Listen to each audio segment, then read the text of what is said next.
नमस्कार दोस्तों, मैं करण सिंह धनखड़। दोस्तों, चीन ने हमारे अरुणाचल प्रदेश में एक बार फिर से कब्जा कर लिया है। ये बात मैं नहीं कह रहा, वहाँ की स्थानीय जनजाति नाहा वेलफेयर सोसाइटी का ही कहना है। क्योंकि मामला सुरक्षा से जुड़ा हुआ है, इसलिए विस्तार से बात करना बहुत ज़रूरी है।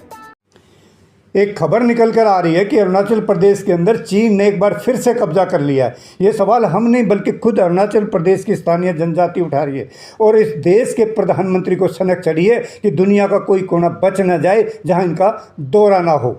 फिर चाहे सेशल्स जैसे किसी टापू को ही देश बताना पड़ जाए जहाँ की आबादी और क्षेत्रफल मेरी मैम विधानसभा से भी आधा क्यों ना हो।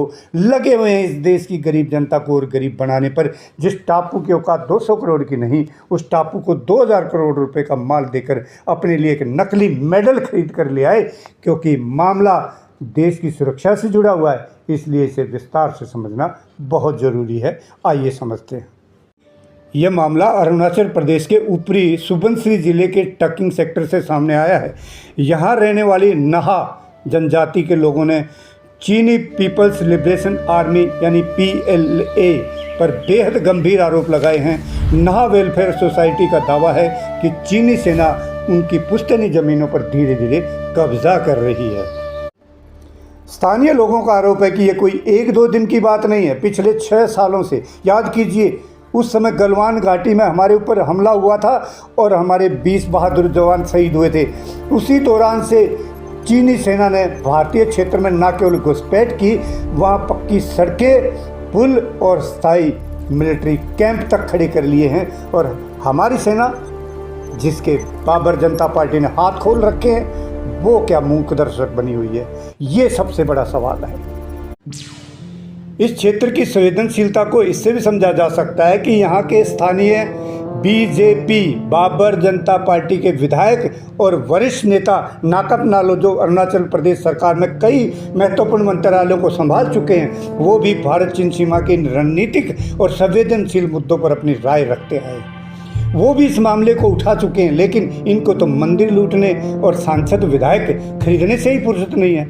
और अगर यहाँ से कोई समय मिला भी तो ये विदेशों में अयाशी, एप्स्टीन फाइल, सीमावर्ती इलाकों में चीन द्वारा बनाए जा रहे ढांचे हमेशा से बड़ा मुद्दा रहा है। लेकिन शायद इस बार बाबर जनता पार्टी को देश की सुरक्षा और संप्रभुता से कोई लेना देना नहीं है। दोस्तों, सीमावर्ती इलाकों में रहने वाले नागरिक हमारी सुरक्षा की पहली पंक्ति होती है और अगर ये पंक्ति टूटती है तो दूसरी और तीसरी और फिर दिल्ली पर कब्जा करने कोई मुश्किल बात नहीं। अगर इस तरह की सरकार यूं ही सोई रही, ये अंधी बहरी सरकार ऐसे ही सोई रही, तो ये अगर आप भी ये इस घटना की खबर सुनने के बाद परेशान हैं तो इस पोस्ट को, इस वीडियो को इतना शेयर करें ताकि इस देश की गूंगी बहरी सरकार के कानों में आवाज जाए और उनको दिखाई दे कि इस देश में वास्तव में हो क्या रहा है। हमारी ज़मीनों पर कब्जे हो रहे हैं, लेकिन ये सोए हुए हैं, क्योंकि इनको तो सिर्फ अपने विधायक और सांसद खरीद कर सरकार को मैनेज करने से मतलब है, इससे ज़्यादा कुछ नहीं।